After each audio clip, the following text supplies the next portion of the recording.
right, everybody, welcome in. This is the Kings Classic sit-start discussion with myself, Jared Palmgren, host of the Chasing the Natty podcast. Underneath me, as always, is my co-host, and I'd say probably close to my best friend, Mr. Xavier Hood. Xavier, how you doing today, man?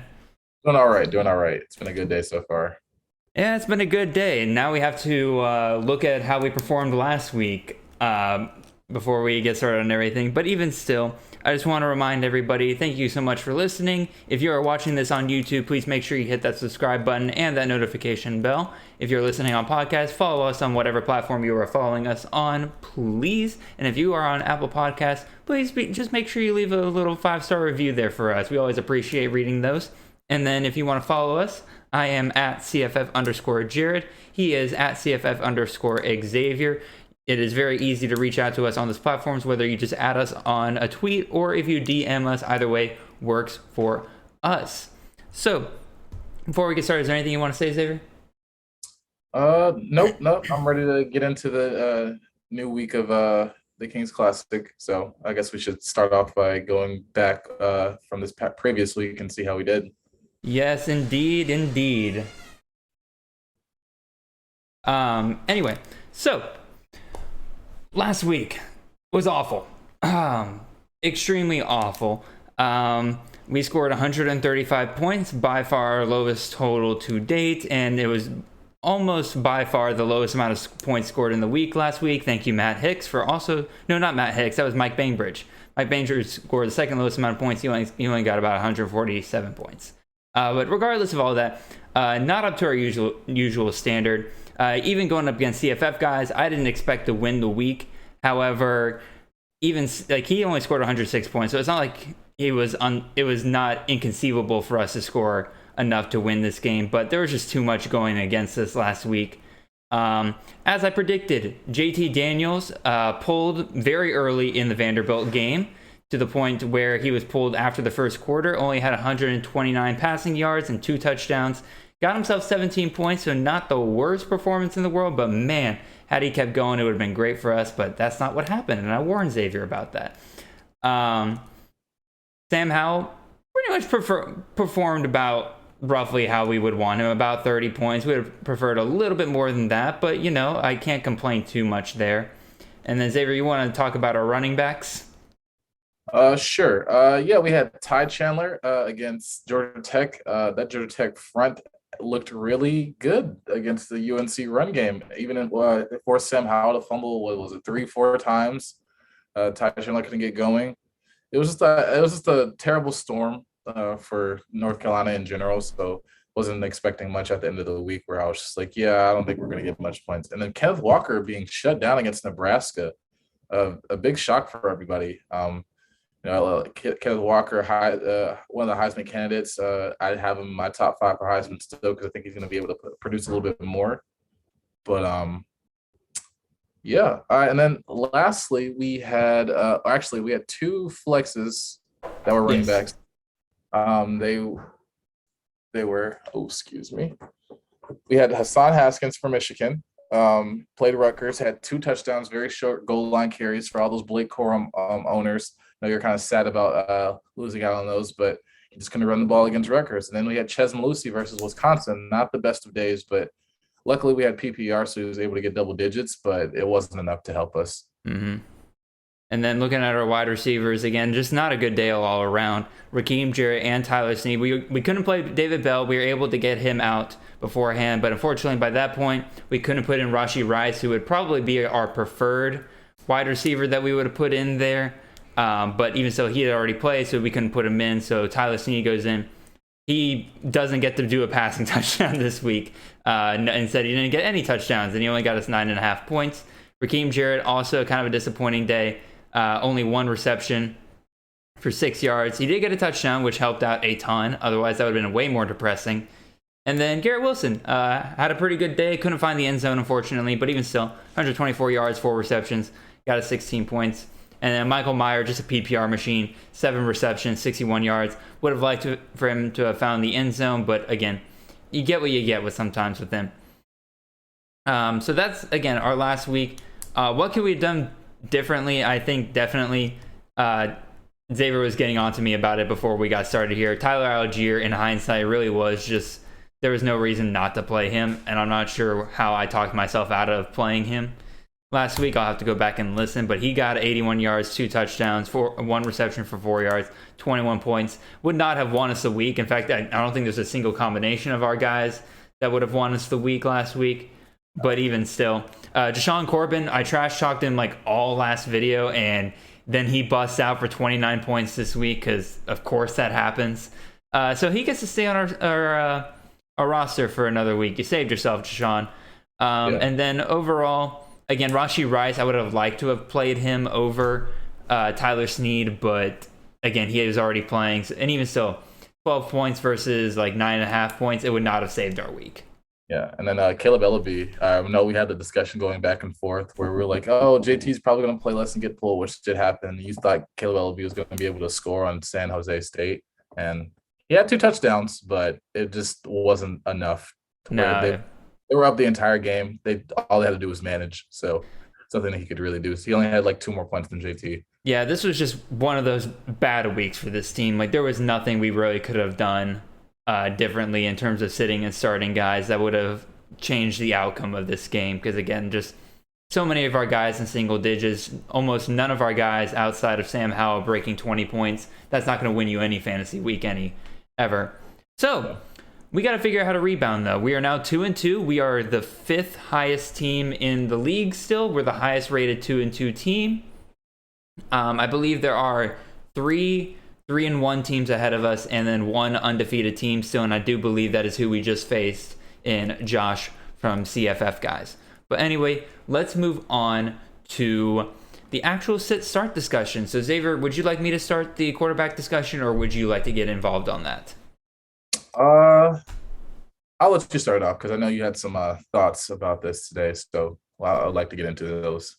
Alrighty, so again, last week, as much as I'm joking with Xavier saying like we messed up with putting JT Daniels in because he got pulled in the first quarter. Again, at the end of the day, it didn't make a difference because Caleb Ellaby didn't perform that well, which once again, I'm just looking for a reason to drop him at this point because he's just really not performing well no matter what matchup he's put in.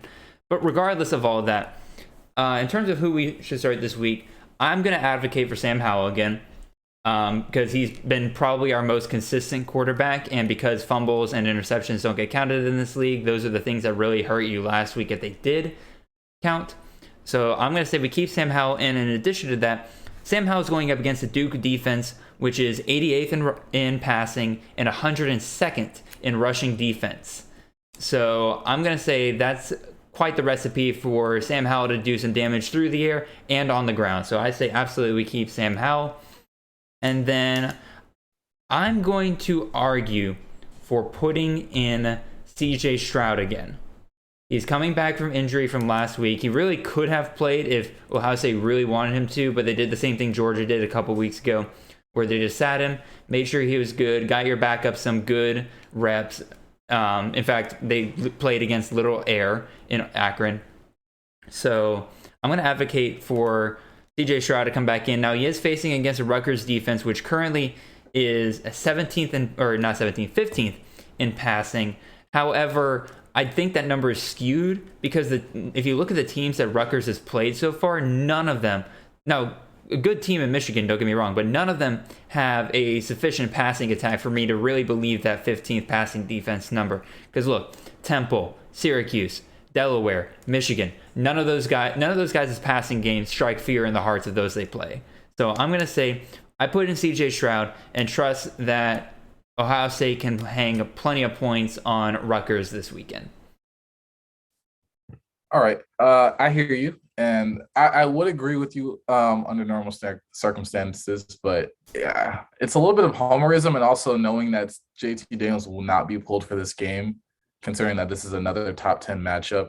And not to say it's a defining moment for our season or anything like that, but I'll use the same reasoning that you had, that where Arkansas hasn't really faced a passing attack of note, even though they're pretty high in They're Opponent currently 8th in passing eighth in defense. passing. They won against Rice, which is Rice. Then they went against Texas when they had Hudson Card. Yeah, they had Hudson Card out there, and Casey Thompson. They threw less than 70 yards. So that I can kind of give that to the Arkansas defense, but also I can just chalk it up as early season Texas not doing so well. And they faced Georgia Southern, which is Georgia Southern. I would say it's like a triple option team. They're not going to pass the ball. Then you have Texas A&M, who had Jake Calzada out there. He's not Haynes King. He's not even like remotely a good quarterback at all. So the passing attack won't work. So this will be their first true test. I'm not saying Arkansas is a bad team. I actually rate Arkansas pretty highly in what they've done this season, but I don't think they've faced anything of the talent wise at quarterback and wide receiver at the Georgia level. And I'm saying it's sort of similar to where like CJ Stroud has shown a little bit more to where like he'll have a high volume of like passes, but then there's games to where it's like Tulsa where he only had like 13 passes or something like that, and they let Trevion run all day. Now they are going against the Rutgers front where they did stop the Michigan run for a significant portion of the run. So I'm hoping that CJ can air the ball out, but at the same time, Arkansas's D line is pretty good as well too, so they could stop the Georgia run theoretically. I don't know what they're ranked, but in rushing defense, Arkansas is currently 48th. 48th, okay. So it's really tough, man. Because I just know from what I've seen, JT is throwing touchdowns and dimes, and for a first quarter against Vandy. See, you're saying that, but I'm literally looking at here at Fantrax. Mm-hmm. Who has more touchdowns, CJ Stroud or JT Daniels? They played the same amount of games. Yeah, they played the same amount of games, but I mean, they haven't played the same amount of time though in terms of minutes. I mean, fair. You got me there, but even so, CJ has thrown 8 touchdowns and almost 400 more passing yards than JT has so far. Oh yeah. So I'm still maintaining here that we should put in CJ, because I also trust Ohio State to put up points on a Rutgers defense, which I think is probably a little overrated, versus trusting JT to put up points against what I think is a legitimately good Arkansas defense. I don't know. I think with Ohio State, I have to question their legitimacy at this point as well too. I can't just like knock down Rutgers and be like, oh, Ohio State will do Ohio State things. Like they haven't given me enough to where they're in that. I mean, 900 passing yards and 8 touchdowns so far gives me plenty of hope for them to at least do pretty well in this game. Oh yeah, they have the stats for it, but it's just like at some point, the fact that you have your lead back now, that looks like some news outlets even have him as a Heisman candidate and Trevion Henderson, which I don't understand. But then you have a quarterback behind you, Kyle McCord, that could come in if CJ is not fully healthy 100% with his shoulder. And then you're going against a Rutgers team that we can't gauge accurately to where we're like, is your defense legit or is it not? So I don't know if it's like a recipe for disaster, but I'll agree with you for now, and we can put in CJ. This actually works out pretty well because now I can put GT on the injury reserve. We can put in CJ. We'll put in CJ for right now. Again, maybe you'll convince me by Saturday and everything, but right now I'm really feeling that CJ is the best way to go. Yeah. I'm not a big fan of the Ohio State team anymore, so we'll see how it works out with all what Ryan Day is doing with their program and how they're going to get their stuff together. So no, I get it. So I guess we can move on, and I think we're both in agreement. Caleb Elway stays on the bench. Absolutely. Nope. Anyway, running backs. Mm-hmm. So, I'll let you lead the discussion. Okay, cool. So we have Ty Chandler versus Duke. I think this is a solidified start for this week. You just mentioned earlier that Duke has 108th, 102nd rushing defense. Rushing defense, and also Western Kentucky is 120 out of 132. Yes, 120th rushing defense. Yeah, rushing defense. So I feel comfortable with those two. Let's see. We have on our bench, we have Tyler Algier versus Utah State, which is a great matchup for Tyler. Don't forget about our flexes, my dude. Oh, no. We still have our flexes. But I was just looking at some more running backs on our bench. We'll get to the flexes. Then we have Deshaun Corbin versus Syracuse, which is an interesting matchup as well because Syracuse team is rotating quarterbacks in and out. I don't know if they're going to be able to put up points, and Deshaun Corbin is going to be a focal point of their offense to where Florida State could actually have their first win of the season, or they could just, fumble it again. Then we picked up Damian Moore off the waiver wire. He's had a good string of games for his first 4 games in terms of getting to the end zone. He is consistent as hell. Yeah, so it's a great consistency play. It's a safe pick, probably a lot safer. Like it's a higher floor than a lot of these other guys that we have, but I like it.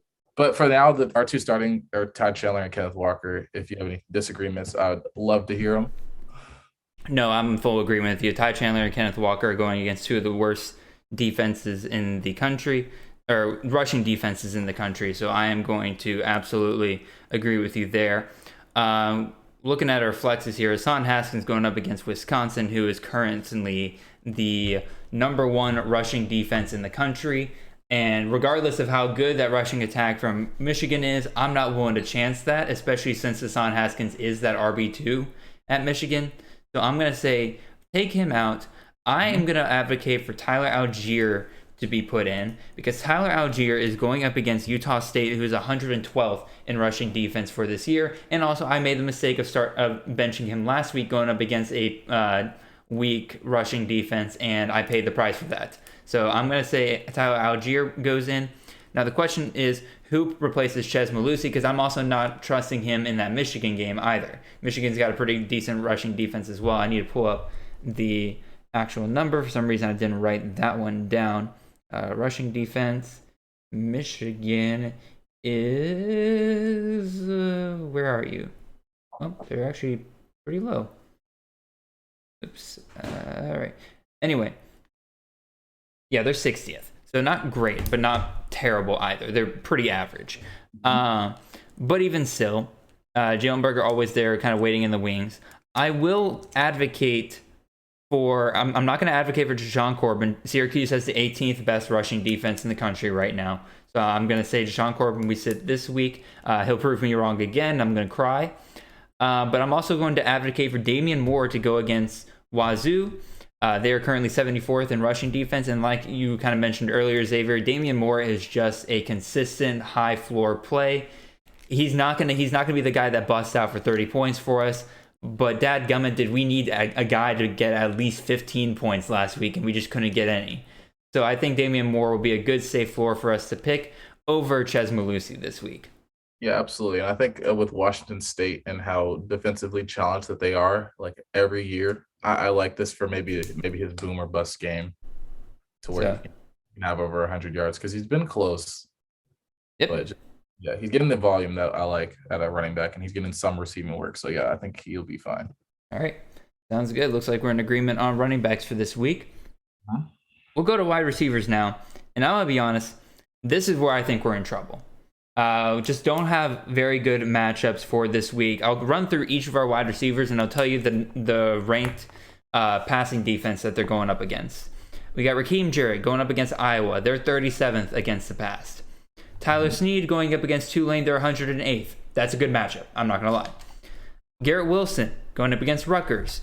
15th in the nation. Now, again, I told you earlier, I don't entirely trust that ranking quite now because they haven't faced a good passing attack yet. Joseph Ngata is going up against Boston College, 42nd. Even if that was 142nd, I wouldn't be starting Joseph Ngata because I don't trust his role in that offense. Kyle Phillips, love picking him up off the waiver wire this week. Problem is he's going up against the 5th ranked passing defense this week. Charleston Rambo, UVA, going up against the 68th passing defense, and we saw what Wake Forest was able to do to them last week. But even still, I'm not entirely sure of Charleston Rambo's role on this team because they absolutely destroyed an FCS team last week, and Charleston Rambo was not the center of that. Rashee Rice going up against South Florida. They're 111th against the pass. I feel like that's a good matchup. And then David Bell, once he's healthy, is going up against Minnesota with a 44th passing defense. So any of those numbers really striking out to you, Xavier, as must-have starting this week? Not really based on the players. I would love to advocate for Rashee probably the most, but I still love David Bell. I think he's going to be healthy by game day, and I really want to put him there versus Minnesota because Minnesota doesn't look that great right now. That's good. So I would like David Bell in there. Let me think about who would go over. Probably Raheem. I'm going to go ahead. Is it okay if I drop Joseph so we can get David Bell back onto the roster? Sure. I don't think either one of us are going to miss Joseph Ngata. I think Raheem. I don't know. I feel like Tyler Snead's role is always just like boom or bust. Like I don't know what. Extremely. So But again, they are going up against the 108th passing defense. But again, we don't know who's going to get those points. yeah, and it's like he's only getting averaging around like 4.5 like receptions a game. Mm-hmm. Only one of them has been for like touchdowns. So I probably don't want Tyler Snead in this matchup just for safety reasons. So I think it's fair that Rashi goes in over Tyler. Yeah. And I would advocate for David Bell just because of volume standpoint. I'll put him in over Raheem. Yeah, I said I was saying that earlier. So yeah. And then I guess go ahead.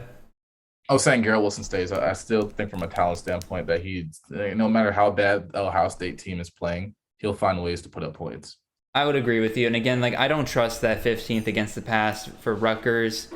I definitely think that Garrett Wilson and CJ Stroud are a duo that I'm willing to roll the dice on in terms of changing that ranking. So I'm going to go with Garrett Wilson there. And again, I agree with you 100%.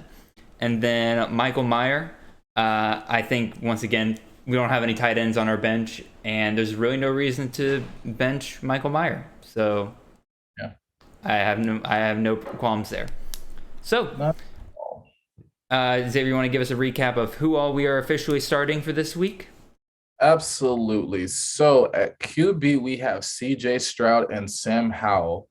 Then our two starting running backs will be Ty Chandler and Kenneth Walker. Our starting wide receivers will be David Bell, barring if he's healthy, which I assume will be. Who do we want our backup to be in case David Bell, for some reason, is pulled out of the game? Raheem Jarrett, then. Raheem Jarrett? We can't do that because Raheem's playing on Friday. Oh, that's right. I guess Kyle Phillips. All right, Kyle Phillips. Yeah. Over Tyler Snead against Tulane in their passing defense. I think I really have a feeling that UCLA is putting their offense together, and Arizona's struggling a little bit. Not to say that they're struggling a lot, but I do like this string of 100-yard games that he's had, and he's also gotten a touchdown in every game except for the first one against Hawaii. All right. I will agree with you there. So Kyle Phillips will be our backup then. Yeah. So we have David Bell, Rashee Rice, Garrett Wilson, and our starting tight end will be Michael Mayer as always. Our two flexes are Tyler Algier and Damian Moore. So that is for this week. And then we're going to go on to our matchups now. We are facing the Gridiron Scholar, the great man himself, John Laub. We are about to be schooled. I'm joking. We're going to be fine. We'll see. So I guess I'll run through the names of John Laub's players, the Gridiron Scholar. We're at quarterback. He has Sean Clifford out of Penn State. They are facing Indiana. He also has Max Duggan, TCU. They're facing Texas. That's a high over-under game as well, too. So really interesting. Bijan Robertson, TCU, great running back, probably RB1 this year. Isaiah Spiller going against Mississippi State. I have my own thoughts about that game if you've watched the preview, but it'll be interesting to see if they Jimbo puts a good game plan together. Dante Demas, they're facing Iowa on Friday. Then you have Javon Healy, Coastal Carolina. They're facing UL Monroe, a terrible team every single year. Dontavius Wicks is facing Miami. That will be an interesting game as well. That is coming on tomorrow, actually today, if I'm not mistaken. Yeah, today's Thursday. Today's indeed Thursday. Garrett Prince out of UAB is facing Liberty. I think this is going to be the first test for UAB in like their passing game. Like that's not going to be against like a true Power 5, but it's going to be against a good Liberty team. Then you have Jahmyr Gibbs facing a great Pitt defense. And then you have Zonovan Knight versus LA Tech. Now, these can all change at whatever point that John wants to make those changes. But for now, this is the lineup that he has. Yeah, I guess I'll get started on I'll break it down by position where I think we have the advantages and everything. But I'll just kind of start with QB. Man, Boomer, this one could go either way. Yeah. I think we have the guy with the highest ceiling out of the four, and that's Sam Howell. Guys with the highest ceiling. I think CJ and Sam can both have higher ceilings than both Sean and Max. That is that is very fair, but also again, CJ, I'm less willing to fully trust yet to be that ceiling guy. I do trust CJ to get us 20 points. by the end of the ninth, which I think will be perfectly fine. Especially again, if they can really get rolling on Rutgers, I think they'll be good. However, I'm terrified of both Sean Clifford and Max Duggan this weekend. Sean Clifford, I think, is about to go off. That's something I've been pounding against. If you've talked to me at all this week, I think Penn State's about to paint the walls with Indiana's blood this weekend, and I think that Sean Clifford's about to have one of the games of his life. So I'm legitimately scared about Sean Clifford this weekend. Max Duggan, again, very boomer bust against his Texas defense this weekend. If that Texas defense puts it together, I think they can absolutely contain Duggan. But if not, he's going to run crazy on them. And I think, again, I don't think either side has a true advantage in this fight. I can imagine both these quarterback rooms probably putting up similar points by the end of the day, even if it's like Sean Clifford and Max Duggan put up like 28 to 32 points each, and Sam Howell puts up 40 while CJ Stroud puts up 20. Like, I think that's an outcome I could see by the end of the weekend. And yeah, I'd say if I had to give a side a little bit of edge, I would go Sam Howell and CJ Stroud again, because I like the ceilings both there. But even still, I don't think there's a decisive advantage at the quarterback. So Xavier, you want to talk about running backs? Yeah, we have Ty Chandler and Kenneth Walker as our starting running backs now. I think they're facing some terrible terrible defenses, especially against the run. So it's in our advantage. But also on the other side, you have high ceiling guys of Bijan Robinson, RB1, and Isaiah Spiller, another really good running back, especially in this upcoming draft.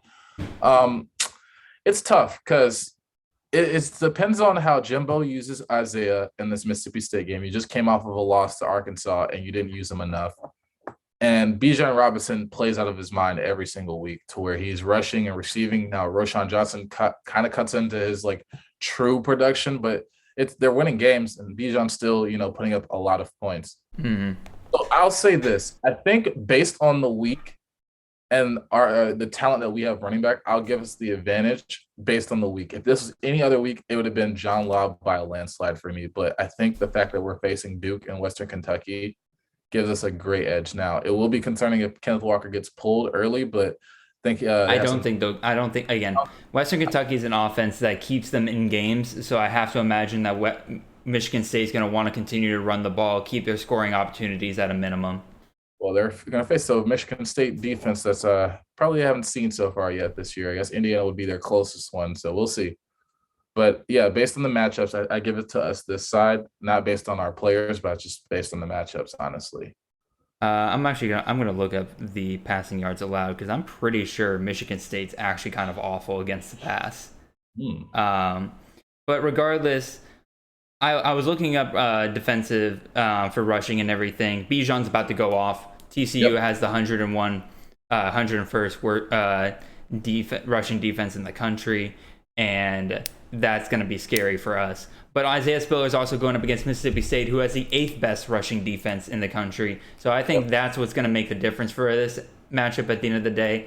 So I think Ty Chandler and Kenneth Walker will be able to pull us up in that. I guess we can also talk about the flexes here. Tyler Algier against Jahmyr Gibbs and Damian Moore against Zonovan Knight. What are your thoughts there, Xavier? Yeah, Jahmyr Gibbs versus this great Pitt defense I don't like that much. I think if John decides to move somewhere else this week, he has some good options.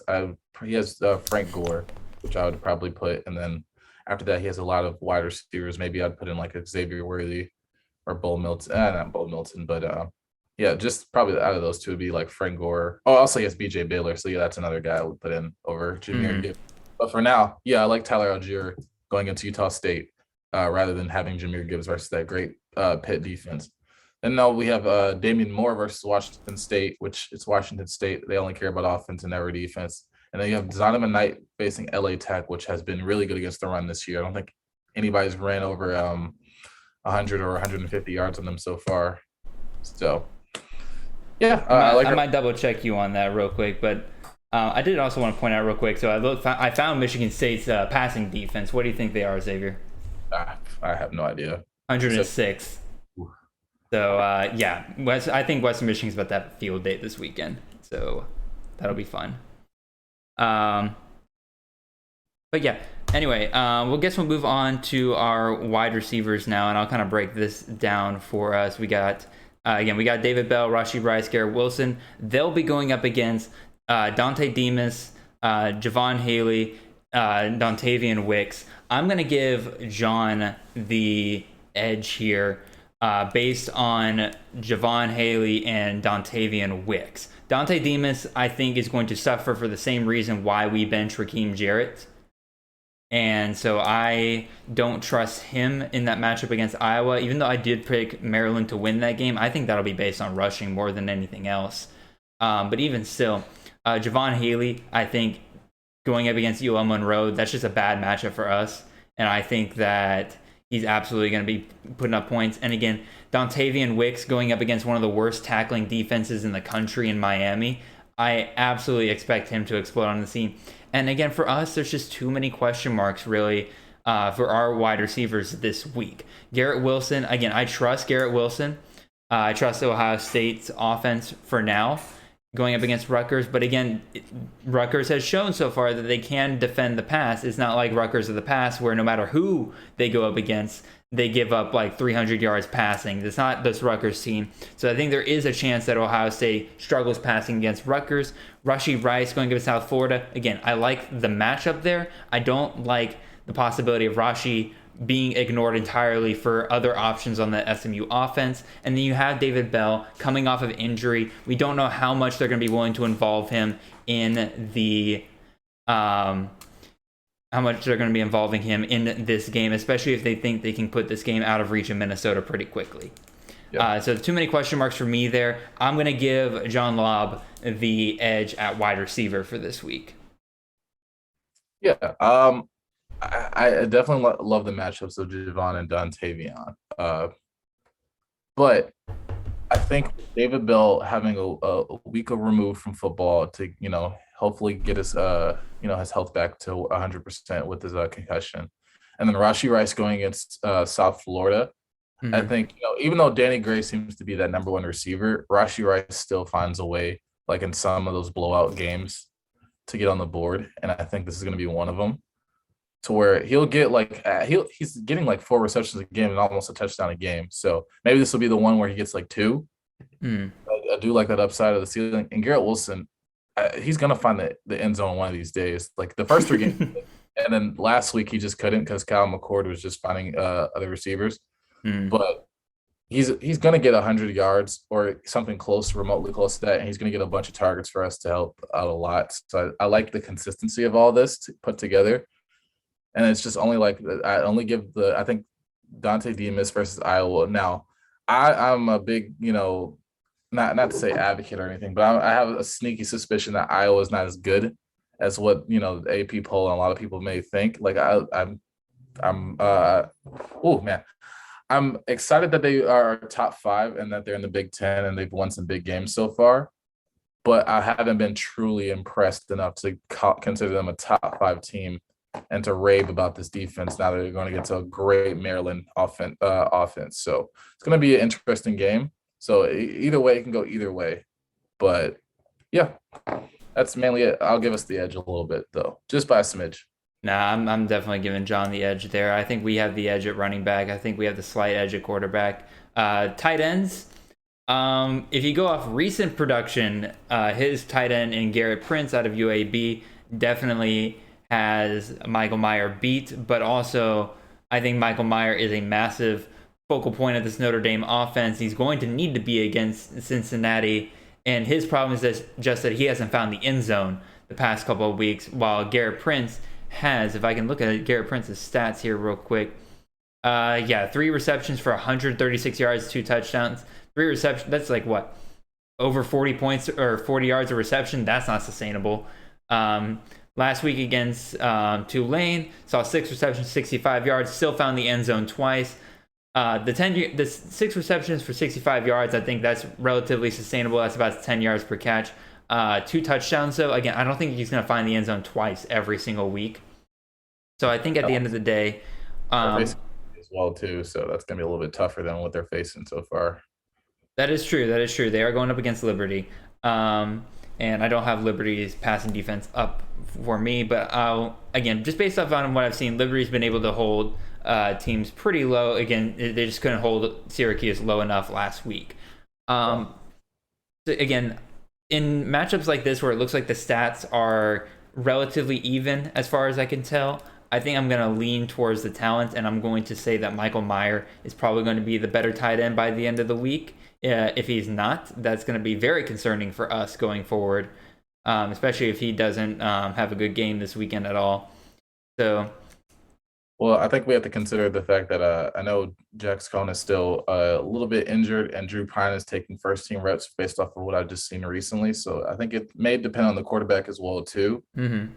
How involved Meyer is. But if it is Drew Pine, then I always say that, young quarterbacks trust their big tight ends to make, those check down catches. So hopefully we can get a lot of receptions that game. Maybe he'll find the end zone once or twice. I am absolutely down.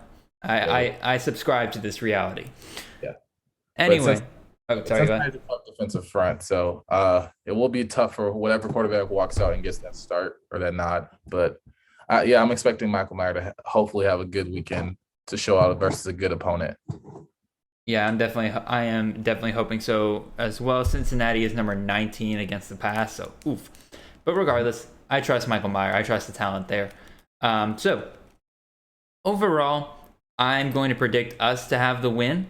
John is 1-3 on the year, but I don't think that should have any bearing on this matchup whatsoever.